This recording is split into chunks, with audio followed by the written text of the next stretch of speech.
एक जादुई यूनिकॉर्न की कहानी। एक सुनहरी सुबह थी। नीले आसमान के नीचे एक घना जादुई जंगल फैला हुआ था।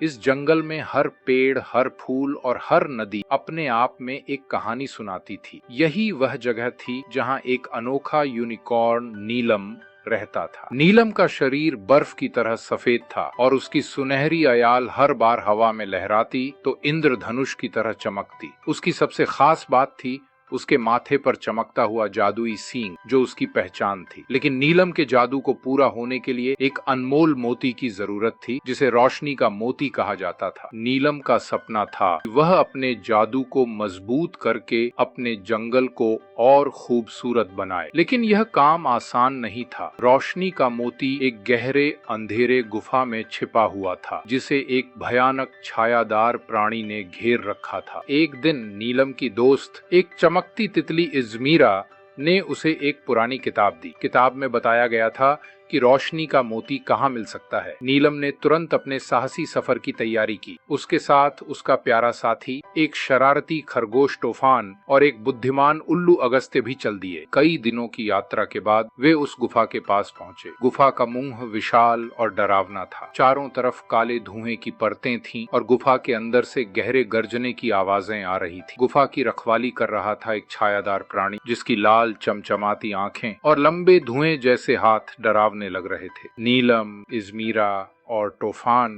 डरे जरूर थे, लेकिन उनका इरादा मजबूत था। नीलम ने अपनी चमकती सींग से रास्ता रोशन किया और सबने मिलकर छायादार प्राणी को चुनौती दी। नीलम ने अपनी बुद्धिमानी और अपने दोस्तों की मदद से उस प्राणी को हराया और गुफा के भीतर कदम रखा। रोशनी का मोती गुफा के बीचों बीच एक चमकदार मोती रखा था। जैसे ही नीलम ने उसे छुआ, उसका सींग चमकने लगा और उससे इंद्रधनुषी रोशनी निकलने लगी। पूरा जंगल इस रोशनी से जगमगा उठा। नीलम का सपना पूरा हो गया। अंतिम संदेश नीलम और उसके दोस्तों ने यह साबित कर दिया कि हिम्मत, दोस्ती और सही इरादे से कोई भी मुश्किल पार की जा सकती है। नीलम की यह कहानी हमें सिखाती है कि चाहे रास्ता कितना भी कठिन क्यों न हो, अगर हमारा दिल सच्चा है तो हर सपना पूरा हो सकता है।